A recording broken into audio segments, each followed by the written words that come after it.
ప్రియమైన దేవులారా, మీ అందరికీ హృదయపూర్వకమైన వందనాలు. అందరూ బాగున్నారా? ఉదయకాల సమయంలో దేవుని యొక్క వాగ్దానాన్ని మనం ధ్యానం చేద్దాం. దేవుడు నీతో నాతో మాట్లాడును గాక. చూద్దాం ఆ దేవుని యొక్క వాగ్దానాన్ని ధ్యానం చేద్దాం. ద్వితీయోపదేశకాండం 28వ అధ్యాయంలో 1వ వచనంలో దేవుడు ఈ రీతిగా మాట్లాడటం ప్రారంభిస్తూ ఉన్నాడు. భూమి మీదనున్న సమస్త జనుల కంటే నిన్ను హెచ్చించుదును. దేవుడి ఉదయకాల సమయంలో అంటున్నాడు, భూమి మీద ఉన్న జనులందరికంటే నిన్ను హెచ్చిస్తాను అని చెప్పడం ప్రారంభిస్తూ ఉన్నాడు. ప్రియమైన దేవులారా, ఈ వాగ్దానం వినగానే ఎంతో ఆశ, దేవుడు నన్ను హెచ్చిస్తే బాగుండు, దేవుడు నన్ను గొప్ప స్థితిలో ఉంచితే బాగుండు అనే ఆశ కలిగిన ప్రతి ఒక్కరు కూడా ఎంతగానో సంతోషిస్తూ ఆనందిస్తూ ఉన్నట్లుగా అనిపిస్తూ ఉంది. ప్రియమైన దేవులారా, ఒకసారి ఆలోచించండి. ఈ వాగ్దానం దేవుడు నీతో మాట్లాడుతున్నాడు, అది నిజమే. కానీ దేవుడు నీతో మాట్లాడి ఈ వాగ్దానాన్ని నీకు చెప్పినప్పుడు అది నెరవేరబడాలంటే మరి ఎప్పుడు నెరవేరబడుతుందో కూడా నువ్వు తెలుసుకోవాలి. చూడండి, అక్కడ రాస్తా ఉన్నమాట 1వ వచనం దగ్గర నుండి చూద్దాం. నీవు నీ దేవుడైన యెహోవా మాట శ్రద్ధగా విని నేడు నీకు ఆజ్ఞాపించుచున్న ఆయన ఆజ్ఞలన్నింటినీ అనుసరించి నడుచుకొనిన ఎడల నీ దేవుడైన యెహోవా భూమి మీద ఉన్న సమస్త జనుల కంటే నిన్ను హెచ్చించును. దీనికి ఒక వాక్యం చెప్తున్న మాట, దేవుని మాట శ్రద్ధగా వినాలి. నువ్వు భూమి మీద ఉన్నప్పుడు దేవుని మాట శ్రద్ధగా వినగలగాలి. ఎప్పుడైతే దేవుని మాట శ్రద్ధగా వింటావో, ఆయన ఆజ్ఞలను, ఆయన కట్టడలను ఎప్పుడైతే అనుసరించి నడుస్తావో, అప్పుడు దేవుడు ఈ వాగ్దానాన్ని నెరవేరుస్తాడు. ప్రియమైన బిడ్డలారా, ఒకసారి ఆలోచించుకో. నిజంగా నువ్వు దేవుని యొక్క వాక్యాన్ని వింటున్నావా? దేవుని యొక్క మాటను వినడానికి సిద్ధపడుతున్నావా? దేవుని మాట ప్రకారం నడవడానికి సిద్ధపడతా ఉన్నావా? దేవుని ఆజ్ఞలను, ఆయన కట్టడలకు లోబడి బ్రతకాలని ఆలోచన నీకుందా? అలా బ్రతకడానికి నువ్వు సిద్ధపడ్డావా?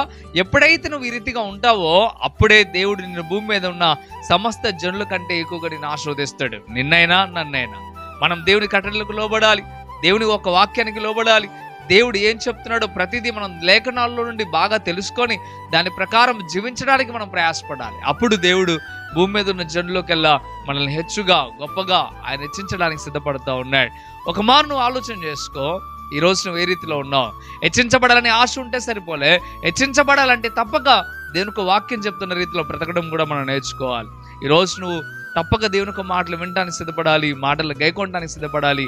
దేవుని ఆజ్ఞలను, కట్టడలను, దేవునికి వాక్యాన్ని నువ్వు ఎప్పుడైతే అనుసరించేవాడిగా ఉంటావో అప్పుడే నిన్ను దేవుడు హెచ్చించడానికి సిద్ధపడతా ఉంటాడు. ప్రియమైన బిడ్డలారా, ఒకసారి ఆలోచించుకో. ఒకవేళ నీలో ఇలాంటి స్థితి లేదా అయితే మోకాళ్ళు నీ ప్రార్థన చేయి.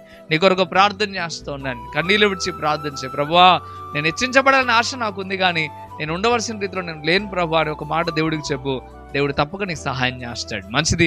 ఈ వాగ్దానం నీ జీవితం నెరవేరాలని ఆశతో, వాంఛతో నేను ప్రార్థన చేస్తా ఉన్నా. నీకు అలాంటి ఆశ, వాంఛ కలిగి ఉన్నట్లయితే అయా నీ మాటలకు నేను లోబడతాను ప్రభు అని ఒకసారి కళ్ళు మూసుకొని ప్రార్థనలోకి భవించి దేవునితో మాట్లాడటం ప్రారంభించు. పరిశుద్ధ వందనాలు ప్రభువా, ఉదయకాల సమయంలో తేటగా మీరు మాట్లాడారు. మీరు మాట్లాడిన మాటలు బట్టి వందనాలు. నిజమే ప్రభువా, మీకు లెక్కలేని స్తోత్రం నాయనా. ఈరోజు ఈ సమయంలో తేటగా మీరు మాతో మాట్లాడి మమ్మల్ని బలపరచాలని, స్థిరపరచాలని ఆశ కలిగి ఉన్నారు. అందుని బట్టి వందనాలు, స్తోత్రాలు. ఈ సమయంలో నిబిడలతో నేరుగా మీరు మాట్లాడిన విధానాన్ని బట్టి అయ్యా లెక్కలేని స్తోత్రం. అయ్యా ఇకనైనా నీ మాట వినాలని, అలాగే నీ మాట ప్రకారం బ్రతకాలని అయ్యా మీకు లెక్కలేని స్తోత్రం ప్రభు. నీ ఆజ్ఞలను, కట్టలను అనుసరించాలని నిబిడలు ఆశపడుతూ ఉండగా వారి ఆశ నెరవేర్పు జరుగును కాక అయ్యా నీ చిత్తానుసారంగా బ్రతికి అయ్యా మీరు ఇచ్చే హెచ్చింపును వారు పొందడానికి సహాయము దయచేయమని యేసు నామములో మిక్కిలి బతిమిలాడి వేడుకుంటున్నాం తండ్రి. ఆమేన్, ఆమేన్. ప్రియమైన దేవులారా, ఈ వాగ్దానం ద్వారా దేవుడు మీతో మాట్లాడినట్టయితే తప్పక వీడియోని లైక్ చేయండి. అంతేకాకుండా ఎంతవరకు కృపా TV India YouTube channel subscribe చేసుకోకపోతే ఇకనైనా మీరు సబ్స్క్రైబ్ చేయండి.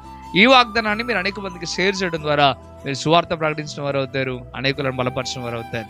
ప్రభు మిమ్మల్ని, మీ కుటుంబాలను దీవించి ఆశీర్వదించును గాక. ఆమేన్. God bless you.